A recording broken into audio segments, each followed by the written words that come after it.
como a igreja em Tessalônica começou. Ela começou na segunda viagem missionária de Paulo.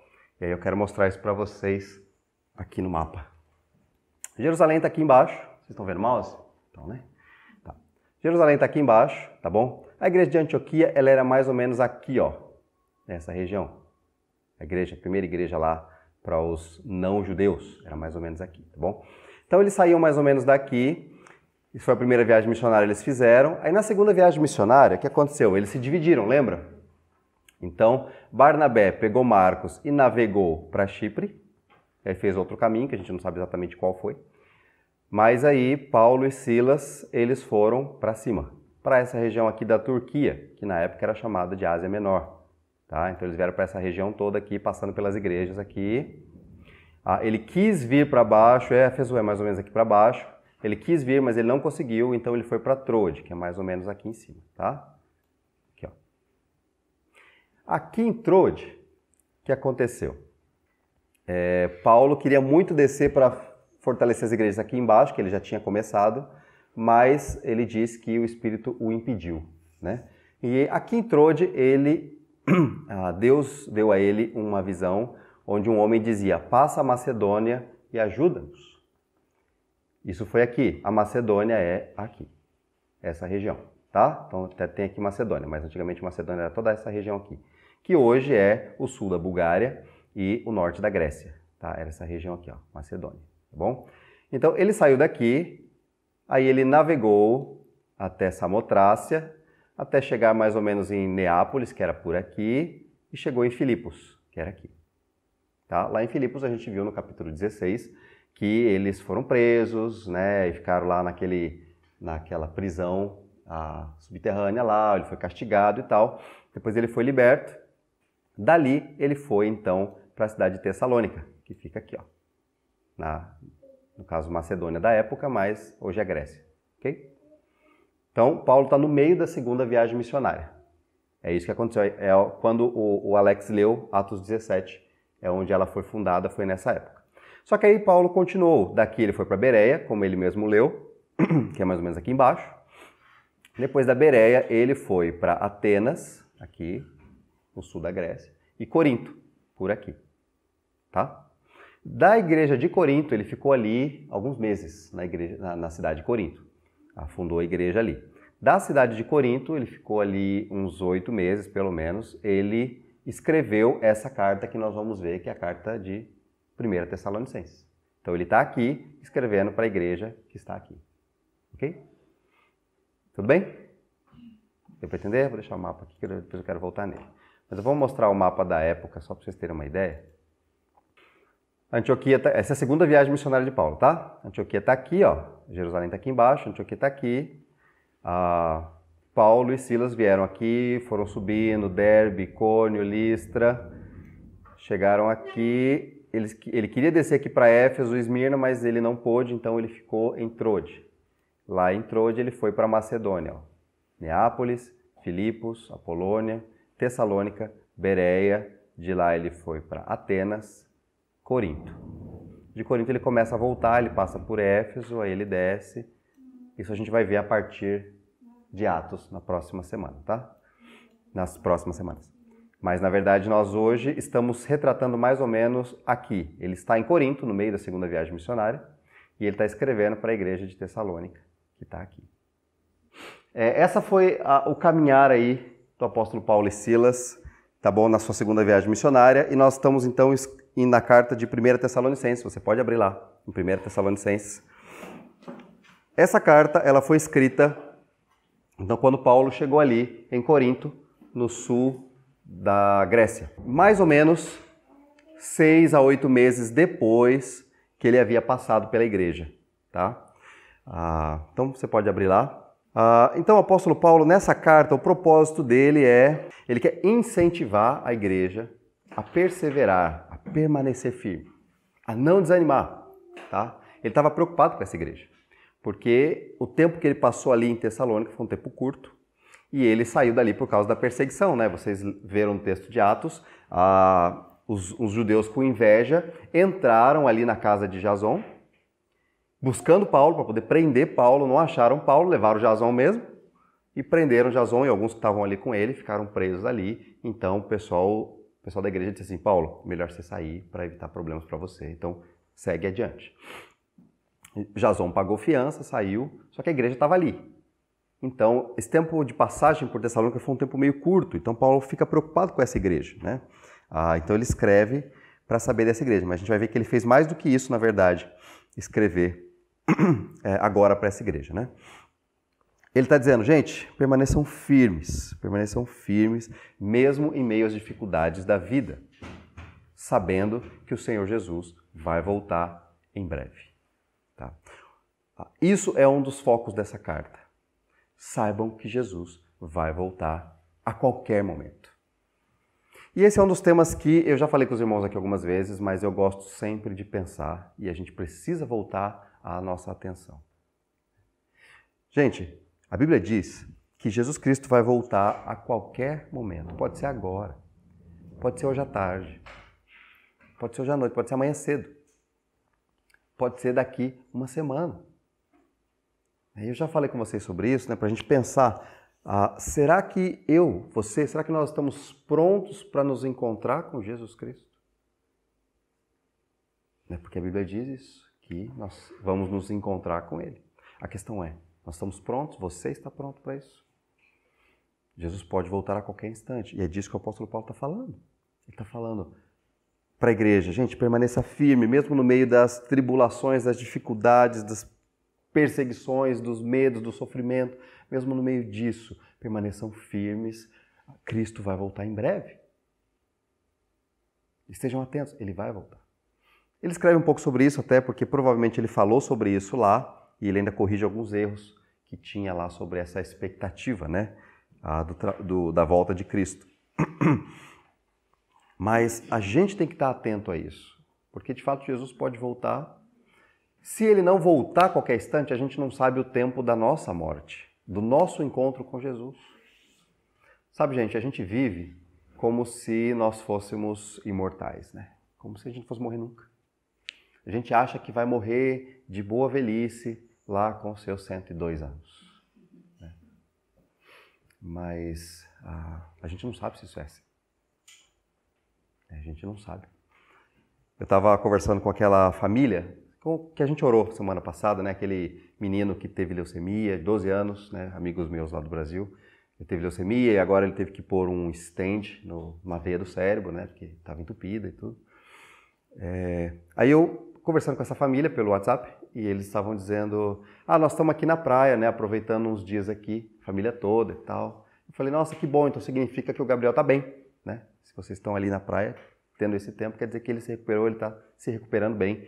O tratamento dele está fazendo efeito, está indo bem, né? E aí depois eu fiquei pensando sobre isso. Eu falei, nossa, meio de março, começo de março, eles estão na praia. Eu fiquei pensando, e as aulas, né? Dos meninos, né? São três filhos. Aí depois eu fiquei pensando, diante da possibilidade de morte iminente, eles não estavam muito preocupados com os dias de aula. Até o tanto que o menino já tinha perdido de aula, fazendo tratamento, cirurgia e tempo no hospital. Né? Eles não estavam muito preocupados com aula. Não estou dizendo que a gente não tem que estar preocupado com aula, não é isso que eu estou dizendo. O que eu estou dizendo é que quando a gente tem uma realidade iminente de morte, a gente começa a reavaliar alguns valores da nossa vida. Né? E aquela família curtindo pelo menos um tempo junto, porque eles não sabiam quanto tempo vai durar. Ninguém sabe. Né? Ninguém sabe quanto tempo vai durar. Então eles estavam ali, tendo alguns dias ali na praia. Então essa sensação, é isso que Paulo está dizendo, a gente saber que Jesus Cristo pode voltar a qualquer instante, ou eu posso me encontrar com Jesus Cristo a qualquer momento, e essa vida terrena acabar, tem que me fazer permanecer firme e não desanimar, mesmo no meio das dificuldades da vida. Né? Esse é o foco principal de Paulo nesta carta para esta igreja. Não desanimem. Mesmo que ele tenha sido perseguido e outros irmãos ali estejam sendo perseguidos, permaneçam firmes, não desanimem. Né? Algumas coisas que tem aqui nessa carta, tá bom? Eu vou passar por cima, mas só para vocês saberem o que tem. É uma carta relativamente curta, ela tem 5 capítulos. E o apóstolo Paulo começa no capítulo 1, reconhecendo a vida dos tessalonicenses. a vida deles, né? Aquilo que eles encontraram com Jesus Cristo e eles têm vivido agora para agradar a Deus. E o apóstolo Paulo reconhece isso e agradece a Deus pela vida deles. Ele diz, eu oro por vocês louvando a Deus por tudo que eu tenho sabido. A gente vai ler alguns textos daqui a pouco sobre a vida de vocês. Então, ele agradece, é o primeiro momento da carta, agradecendo pelo que Deus tem feito na vida deles, né? E como eles estão sendo transformados. Num segundo aspecto, no capítulo 2, o apóstolo Paulo, então, ele começa a lembrar do ministério dele, Paulo, ali na cidade, junto com os irmãos. E ele começa a lembrar como ele foi cuidadoso para com aqueles irmãos. Ele fala como um pai e como uma mãe. Né? Como eu tive zelo por vocês. Como eu desejei cuidar de vocês. É isso que Paulo está dizendo. Então ele relembra isso, até reafirmando o serviço que ele prestou ali, o ministério que ele fez ali, né? Aí no capítulo 3, o apóstolo Paulo, então já saindo do 2 entrando no 3, ele já mostra o desejo que ele tem de visitar os irmãos de novo. Eu tenho muita vontade de estar com vocês outra vez. Desejo estar com vocês. E aí, no finalzinho do capítulo 3, é um negócio interessante, porque o apóstolo Paulo não enviou só essa carta. Antes de enviar essa carta, ele pediu para Timóteo ir lá. Ele falou, Timóteo, vai lá em Tessalônica e vê como é que está a igreja. E é interessante isso, porque provavelmente Paulo não poderia ir, ele seria reconhecido, ele seria perseguido outra vez, né? Haveria um problema com a igreja, então ele prefere não ir. Ele manda Timóteo, que provavelmente não era conhecido lá em Tessalônica. Né? E aí Timóteo vai, Timóteo volta até Corinto e conta para o apóstolo Paulo coisas boas. Ele traz boas informações, né, sobre a igreja, diz que eles estão firmes, diz que eles estão bem e que eles lembram de Paulo, que eles estão lembrando de Paulo.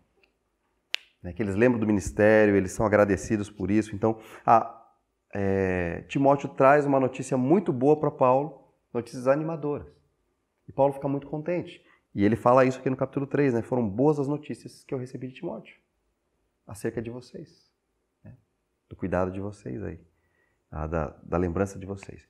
A partir do capítulo 4, então, capítulo 4 e 5, como toda a carta de Paulo, ele vai para algumas atitudes, alguns ensinos mais práticos, né? Então, uma das coisas que ele fala é vivendo para agradar a Deus, né? Ele vai falar de santidade, de uma busca constante por santidade na vida, tá? Constantemente buscando, vivendo para agradar a Deus. Então ele vai falar sobre isso. Ele vai ressaltar isso, né, para com os irmãos ali. Ele vai falar sobre a vinda de Cristo, um trechinho aqui no final do capítulo 4. Ele vai falar, olha, Jesus Cristo vai voltar. E ele vai falar um pouco sobre como Jesus Cristo vai voltar e como isso é a qualquer instante, a qualquer momento, né? E se eles estão prontos para isso. Ele vai falar então sobre a consideração pelos líderes. Ele vai falar assim, olha, preste atenção nos líderes que vocês têm aí. Nós não sabemos quem eram os líderes efetivamente ali. Tem algumas suposições, mas nós não sabemos efetivamente quem eram os líderes que ficaram ali quando Paulo saiu. Mas ele fala, olha, levem em consideração os que estão aí liderando vocês na palavra, exortando, aconselhando, ajudando vocês. Então ele fala sobre isso também, ele incentiva os irmãos a ajudarem. E aí, ele então vai falar sobre ajudem uns aos outros. Apoiem os fracos, exortem os rebeldes, ajudem aqueles que estão desanimados, né? Para a igreja se apoiar mutuamente ali. Então, permaneçam firmes. Aí ele vai falar um trecho final sobre alegrem-se sempre no Senhor, vai falar sobre oração. Alegrem-se sempre não significa nunca você vai ficar triste, isso não é verdade, tá? Mas ele está dizendo que a atitude de vocês, o coração de vocês tem uma disposição para estar contentes e alegres no Senhor. Então, alegrem-se no Senhor, né? Aí ele fala sobre orar constantemente e buscar sabedoria diante de todos os ensinos que vão surgindo ali na igreja. Busquem sabedoria nisso, tá bom? Ele passa por uma saudação final, se despedindo, né, na carta. Então, basicamente, esse é um resumo aí da carta de Paulo aos Tessalonicenses. Reconhece a igreja, o ministério dele, o desejo de ver os irmãos, fala sobre as notícias que ele recebeu de Timóteo, entra por algumas atitudes práticas, agradar a Deus, a vinda de Cristo, o relacionamento entre os irmãos, inclusive os líderes ali, e aí ele se despede, né? E ele faz tudo isso para fortalecer os irmãos, né? E aí eu queria então conversar um pouquinho com vocês sobre alguns trechos dessa carta que chamaram bastante a minha atenção. E o objetivo disso, irmãos, é para que nós sejamos ativos, sejamos firmes, sabendo que Jesus Cristo vai voltar a qualquer momento, mas como pessoas transformadas, nós precisamos viver. Tá? Esse é o desafio para nós. Eu quero ler com vocês os versículos 2 e 3 do capítulo 1. Capítulo 1, versículos 2 e 3.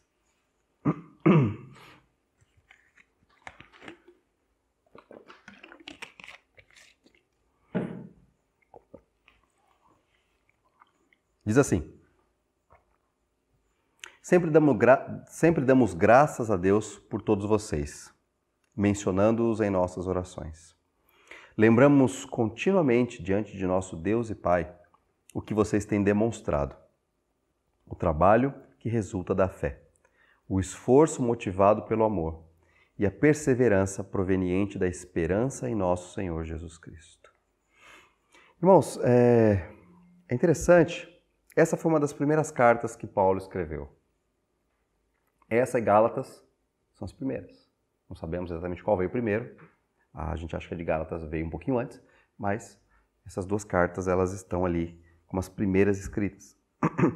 E essa questão da fé, da esperança e do amor que Paulo fala aqui, ele vai depois, em outras cartas, ele vai continuar desenvolvendo isso, vai sempre falar sobre isso. Mas o que é legal é que ele está dizendo, olha só, nós oramos por vocês constantemente. Nas nossas orações, nós lembramos dessa igreja aí de Tessalônica. E quando nós lembramos dessa igreja, nós somos imensamente gratos a Deus pelo que a gente sabe da vida de vocês. E algumas coisas que eu quero destacar aqui. Por que eu quero destacar isso aqui que ele falou? Porque, gente, um motivo de louvor pela sua vida ou pela vida dessa igreja seria alguma coisa parecida com isso. Né? Alguém escrevendo, dizendo, eu louvo a Deus pela vida de vocês, pela vida dessa igreja, porque eu vejo em vocês isso aqui. Então, isso é, né, motivo de louvor a Deus por pessoas, pela igreja como um todo. Né? E a primeira delas está ali no versículo 3, ele fala, o que eu tenho visto é o trabalho que resulta da sua fé. Em algumas versões dizem a obra da vossa fé, a operosidade da vossa fé. Vocês puseram em prática a sua fé. E aí aqui na NVI fala o trabalho que resulta da sua fé. Então é interessante, todos eles, irmãos, ele está falando do seguinte, a fé de vocês resulta, o resultado da fé de vocês é trabalho.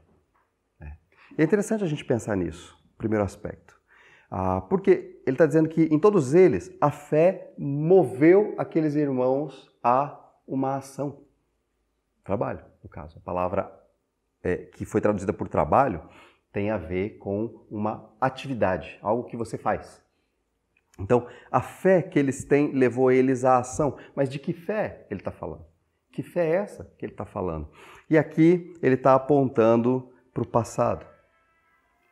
Ele está apontando para o momento em que aqueles irmãos creram em Cristo, quando eles foram salvos. Naquele momento houve uma transformação. Né?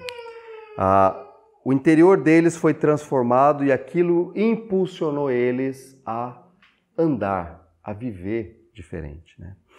Isso é ação. Não sei se vocês já repararam, pelo menos algumas versões mais antigas, eles usavam muito a expressão andai. Né? Andem no Senhor, ou o jeito como vocês andam. Ele não está falando de caminhar especificamente. A ideia é viver, o jeito como vocês vivem. Por quê?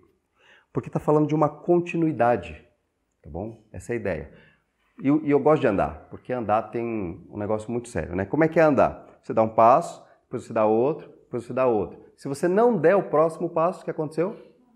Você parou de andar. Então, andar significa um processo contínuo. Um passo depois do outro. Por isso tem essa ideia de viver. Né? E isso é ação. agir, a sua vida. Então, o apóstolo Paulo está dizendo aqui para essa igreja: vocês um dia foram transformados por Senhor Jesus Cristo quando vocês creram. Isso é visível à vida de vocês. Vamos ler os versículos 8 e 9 aí do capítulo 1. Diz assim, 8 e 9 do capítulo 1. Porque partindo de vocês, propagou-se a mensagem do Senhor na Macedônia e na Acaia. Não somente isso, mas também por toda parte tornou-se conhecida a fé que vocês têm em Deus. O resultado é que não temos necessidade de dizer mais nada sobre isso, pois eles mesmos relatam de que maneira vocês nos receberam e como se voltaram para Deus, deixando os ídolos, a fim de servir ao Deus vivo e verdadeiro. A vida deles, irmãos, foi transformada, aconteceu algo na vida deles que modificou completamente a forma deles viverem. A fé deles foi vista e conhecida nas cidades vizinhas. Aquelas pessoas foram de fato transformadas, né? Isso levou eles a viverem de uma forma diferente. Especificamente aqui, os ídolos tratados, né? Eles eram do norte da Grécia, aquela região ali. Então eles acreditavam na mitologia, eles tinham muitas crenças, né? Zeus, Hermes, todos aqueles que você já conhece dos desenhos animados, que você já ouviu, né? Mas eles tinham realmente essa crença, né, na mitologia toda, e eles tinham muitas formas de adorar a outros tipos de deuses, né? E aí o apóstolo Paulo está dizendo, olha, é marcante, foi perceptível para todo mundo percebeu ao redor, o quanto vocês abandonaram esses ídolos e se voltaram ao Deus vivo e verdadeiro. Isso foi visto, isso foi percebido.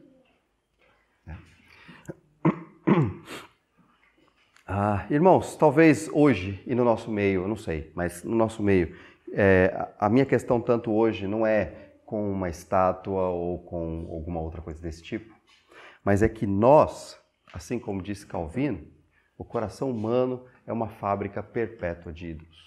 O que significa?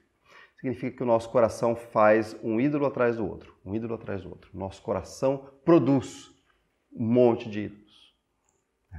Nós formamos, criamos, tornamos coisas que Deus fez para ser boas, transformamos em ídolos. Por exemplo, nós pegamos a nossa família. Nossa família, Deus nos deu, a Bíblia diz que é uma bênção, e de fato é. Só que quando nós amamos e focamos a nossa atenção totalmente mais na nossa família, até do que Deus, isso tornou-se um ídolo na nossa vida. Tomou o lugar de Deus na nossa vida. Então, se alguma coisa mexe na família, a minha vida se desestrutura completamente, porque aquilo tomou o lugar de Deus na minha vida. E percebam que eu estou dizendo algo que é bom, a família. Algo que Deus disse que nós devemos cuidar, nós devemos nos importar. Nós devemos zelar por ela. Mas nós podemos acabar transformando ela num ídolo que toma o lugar de Deus. E aí eu começo a ofender a Deus através de como eu olho para minha família. E aí eu posso falar para vocês qualquer coisa. A gente pode tornar qualquer coisa um ídolo. Eu posso tornar o meu trabalho um ídolo. Eu posso tornar a minha conta bancária um ídolo. Eu posso comprar uma casa aqui no Japão um ídolo ou voltar para o Brasil um ídolo. Eu tenho que tomar cuidado, no caso de pessoal que vive aqui, né? A gente pode acabar transformando qualquer coisa ou pessoa em um ídolo que toma o lugar de Deus. Aí eu fico pensando, não, mas depois, né? Quando eu conseguir isso, aí eu volto para Deus. Está errado. Tem alguma coisa errada no modo como estamos vivendo. Aqueles irmãos ali, eles são elogiados pelo que Deus tem feito na vida deles. E uma das coisas que eles fizeram é que eles se voltaram para os ídolos, abandonaram os ídolos e se voltaram para Deus, o Deus vivo e verdadeiro. E sabe, irmãos, a gente meio que esquece que Deus é um Deus vivo e verdadeiro. Deus está vivo, presente hoje aqui. Ele conhece cada passo cada fase da sua vida. Coisas que vocês estão pensando que eu não sei, que ninguém sabe. Deus sabe. Não tem como esconder isso de Deus. Deus é vivo, Deus está presente aqui. E Ele é verdadeiro. E sabe, gente, eu quis deixar o mapa aqui, porque eu gosto dessa imagem que o mapa traz pra gente. Olha só. Vocês conseguem ver? Olha só. Esse aqui é o nosso amigo planeta Terra. Deus Todo-Poderoso, Ele criou tudo isso aí. Mas só isso aqui não. Ele criou, acho que não vai dar para vocês verem não. Mas Ele criou tudo ali ao redor. Aqui tem um monte de estrelinhas ali atrás que vocês não estão vendo aqui atrás. Ó. Tem um monte aqui. Isso aqui não dá para ver por causa da luz. Essa é a Lua. Então, cadê? Volta. Ó, Deus criou a Lua. Oba! Vai, filho. Anda. Cadê o Sol que estava aqui? Do outro lado. Aqui, ó. Olha só que legal. Se a Lua está aqui, que vocês não estão vendo, tem uma bola aqui, tá? É porque ela está aqui, ó. Ela está ali, ó. É que o Sol está lá atrás, então não dá para ver ela aqui agora. Mas a Lua está aqui. E o Sol está ali. Então quer dizer que a Terra é uma bolinha que tem aqui no meio. Está bem no meio, entre os dois, mais ou menos aí no meio, tá? Então, só para vocês terem uma noção. Vamos voltar para a Terra. Deus criou a Terra. E sabe o que ele diz lá em Isaías? Só para vocês terem uma ideia, né? Que todo o mundo é como se fosse uma pocinha de água na palma da mão de Deus. Assim. Então você imagina a mão de Deus. Isso é só para a gente entender, tá bom? Porque Deus não tem mão, Ele é Espírito. Mas vamos imaginar a mão de Deus, uma pocinha de água aqui e umas areinhas lá em cima dessa água. É mais ou menos toda a Terra. É isso que ele está dizendo. Tá? Então, imagina o tamanho de Deus perto de toda essa criação que a gente vê ali. Deus está acima de todas as coisas. E aí, se você pegar agora, imagina a pocinha na mão de Deus, aí você tem aqueles grãozinhos de areia. Um desses grãozinhos é esse país aqui, ó. Um deles. Tá? E cadê você? Nós estamos aqui, ó.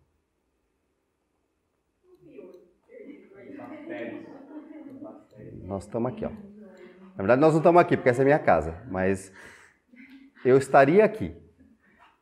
Eu acho legal ter um padrão, por quê? Não tem nenhuma pessoa na rua para eu medir. Cadê? Tem alguma pessoa na rua? Não tem, né? Não tem, ó. Vocês conseguiram tirar ninguém da foto. Mas imagina que nesse carro aqui cabe 5 pessoas, né? Então você tem aí 5 pessoas aqui dentro do carro, olha só.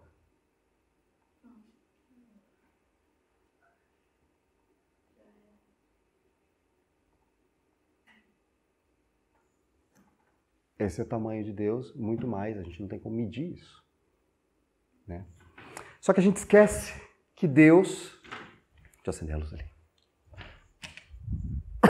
A gente esquece que esse Deus é vivo e Ele é verdadeiro. Ele criou todas essas coisas, como nós cantamos, como na Bíblia está dizendo.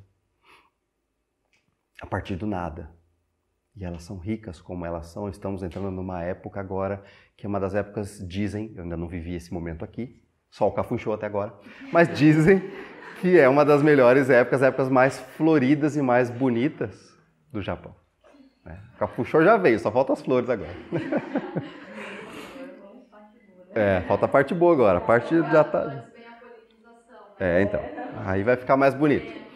Mas tudo isso que a gente vai ver em breve, eu espero, essa diversidade de cores, de tons, verde, rosa, amarelo, tudo isso foi Deus quem fez.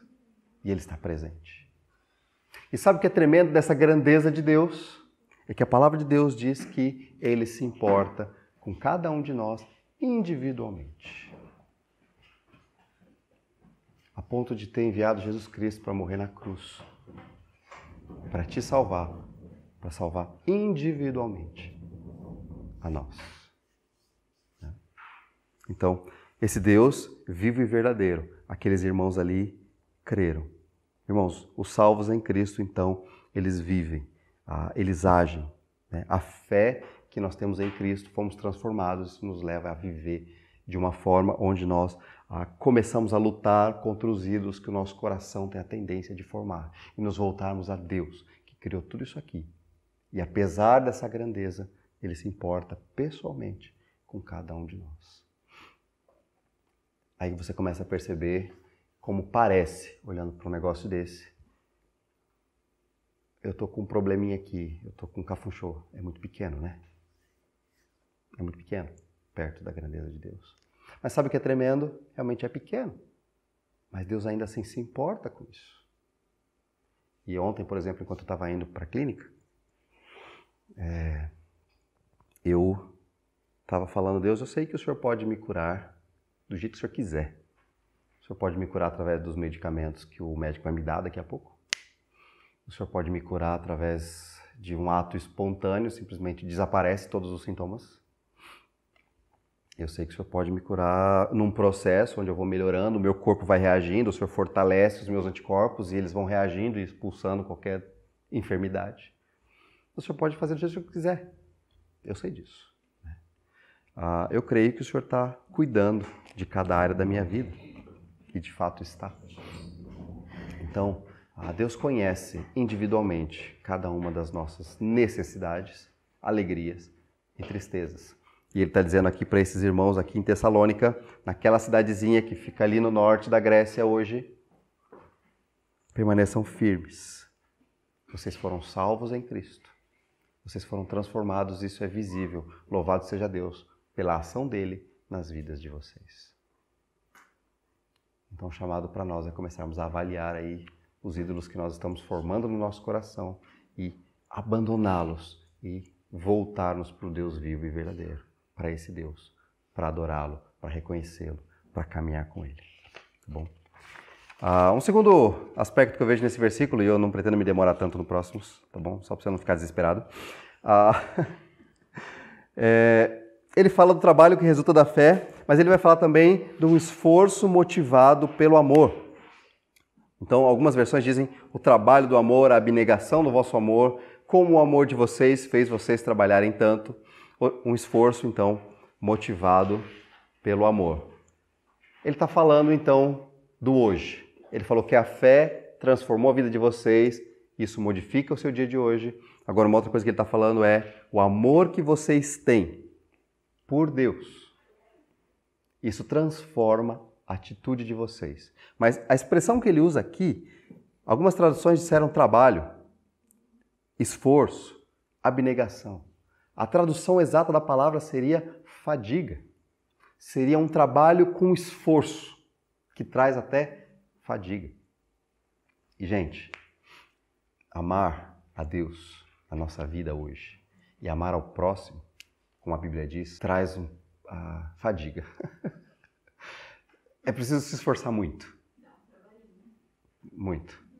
É preciso se esforçar muito, tá? Eles tinham isso de forma visível na vida deles, né? Vamos dar uma olhada aqui no capítulo 4. Capítulo 4, olha que interessante. Porque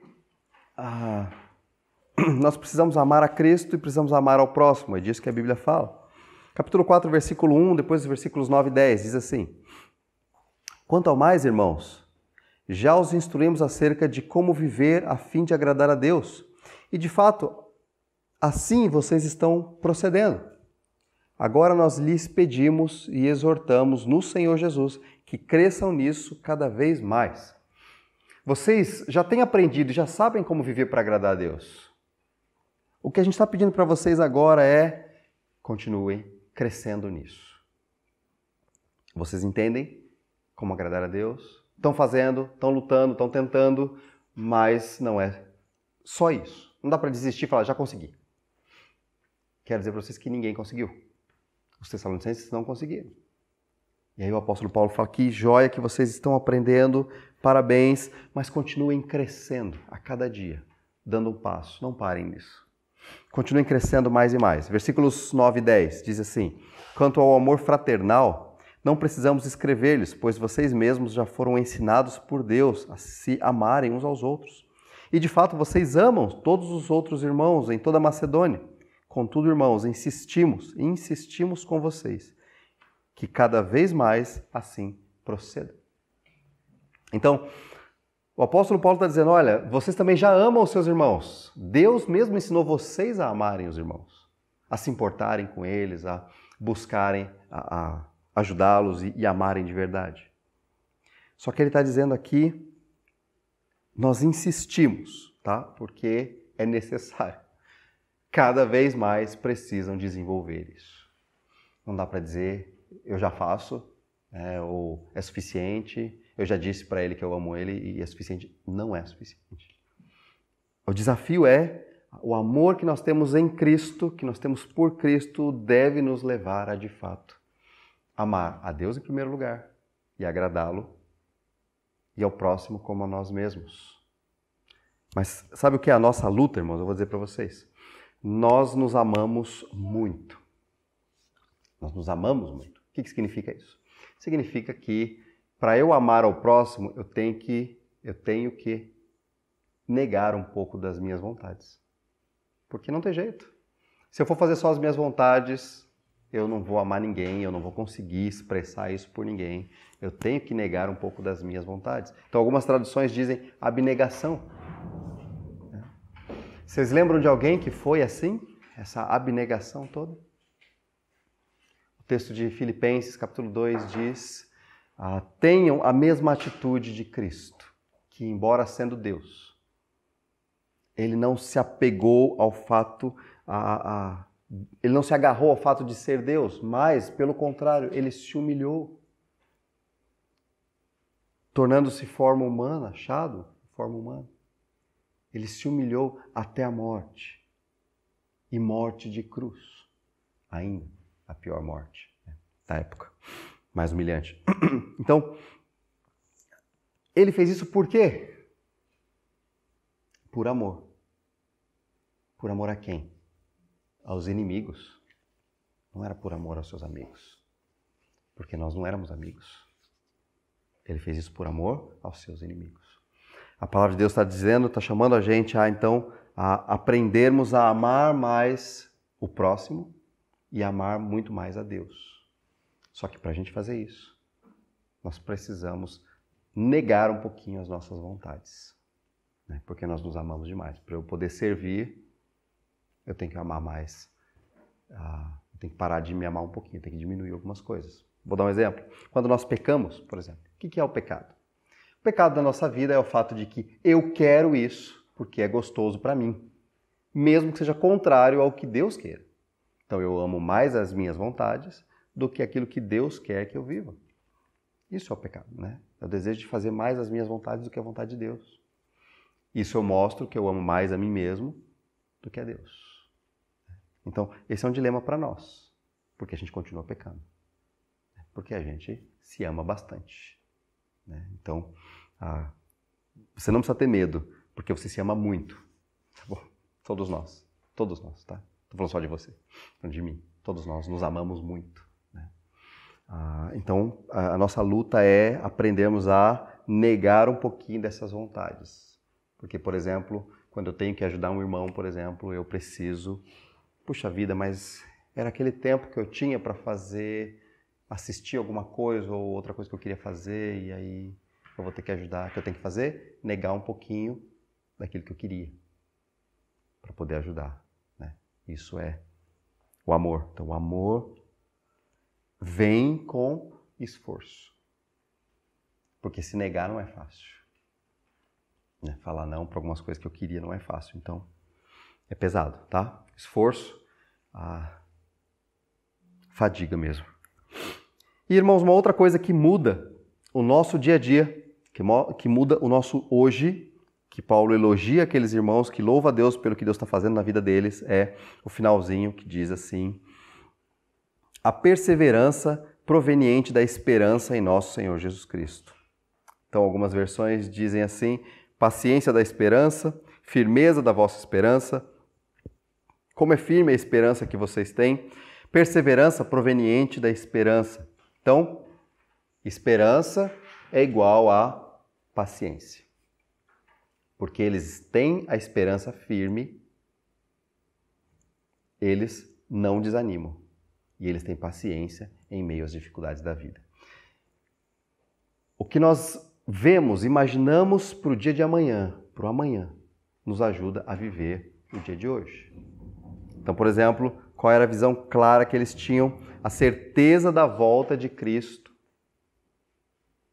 Que Cristo vai voltar e vai nos levar para junto dele, para morar com ele. E lá naquele lugar onde ele vai nos levar para morar, não tem mais sofrimento, não tem mais tristeza, não tem mais mortes e sofrimento. Tudo isso vai acabar. Essa expectativa faz com que eles não desanimem no processo das suas vidas, mesmo no meio das perseguições que eles estavam vivendo. Mesmo no meio das dificuldades que eles estavam vivendo. Olha só, o capítulo 4, versículos 16 até o 18. 4, 16 até o 18 diz assim, olha só. Pois dada a ordem, com a voz do arcanjo e o ressoar da trombeta de Deus, o próprio Senhor descerá dos céus e os mortos em Cristo ressuscitarão primeiro. Depois nós, os que estivermos vivos, seremos arrebatados com ele nas nuvens, para o encontro com o Senhor nos ares, e assim estaremos com o Senhor para sempre. Consolem-se uns aos outros com essas palavras. Gente, ele está enfocando aqui, eu não vou entrar em alguns detalhes mais teológicos dessa passagem, mas o foco aqui para aqueles irmãos é Jesus Cristo vai voltar, nós vamos nos encontrar com ele e estaremos com ele para sempre. E aí ele ainda fortalece a ideia. Que uns aos outros se consolem com essa ideia, mesmo no meio do sofrimento. Gente, a esperança aqui é em Cristo e na volta dele. O sofrimento vai acabar, a sua situação vai melhorar, a sua vida vai ser boa, perfeita e agradável quando Jesus Cristo voltar. Não estou dizendo com isso que você não vai ter momentos felizes. Eu olho para a história da minha vida e eu vivi vários momentos felizes na minha vida, mas também vivi vários momentos difíceis na minha vida. E eu sei que outros felizes virão e outros difíceis ainda virão, porque a nossa vida é assim. Só que esse é o detalhe aqui. A nossa esperança não pode estar nas circunstâncias. Senão, quando a minha vida tiver um momento difícil da vida, eu desabo. E aí eu sou realizado quando a minha vida estiver boa. Então eu estou constantemente vivendo para ter uma situação boa. Entendo, gente? A esperança não pode estar, por exemplo, em ficar rico. Ou como algumas coisas que eu já falei, né? A esperança não pode ser em comprar uma casa aqui. A esperança não pode ser em voltar para o Brasil. A esperança não pode ser em ter uma conta bem gorda. Ou a esperança não pode estar nessas coisas. Porque nessa terra, deixa eu contar para vocês, por mais que você fique rico, você ainda vai perder um parente, um amigo seu ainda vai morrer, ainda vai ficar doente, talvez um filho seu. Não tem jeito. Nesta terra isso ainda vai acontecer. Você ainda vai tomar prejuízo. Alguém ainda vai te roubar. Você vai tomar um calote não sei na onde. Não adianta. A esperança não pode estar nisso. Para vivermos o nosso dia a dia, para não desanimarmos no meio. A nossa esperança precisa estar em saber que Jesus Cristo vai voltar e nós vamos nos encontrar com Ele. E viveremos com Ele para sempre. E lá, irmãos, não vai ter morte. Lá não vai ter sofrimento. Lá não vai ter enfermidade de amigo. Não vai ter morte de amigo súbita. Não vai ter filho que morreu. Lá vai ser a presença do Senhor Jesus Cristo para sempre. Lá não vai ter perseguição, sofrimento, pobreza, dinheiro para não pagar as contas. Lá é a nossa esperança. Precisa ser. Isso deve consolar o nosso coração. Então, somos chamados a nos consolarmos uns aos outros com essa verdade. Talvez algumas perguntas para você pensar e para eu pensar como anda então a sua luta contra os ídolos que você tem fabricado no seu coração? Né? Como é que anda o seu amor a Deus e aos irmãos? O meu amor a Deus e aos irmãos, a minha luta contra o pecado, a minha luta contra os meus desejos acima de tudo? Como anda a sua esperança, a Você tem colocado a sua esperança em algumas coisas aqui dessa terra, em algumas posições, em alguma mudança? Ou no Senhor? Esse é o desafio para nós. O apóstolo Paulo louvava a Deus, agradecia a Deus por ver a transformação que Deus estava fazendo naquela igreja. E aqueles irmãos ali, eles foram salvos, isso era perceptível. Eles estavam vivendo para agradar a Deus. Eles amavam a Deus e amavam uns aos outros com dedicação, apesar das falhas, e eles tinham esperança da volta de Cristo. Isso os ajudava a não desanimar.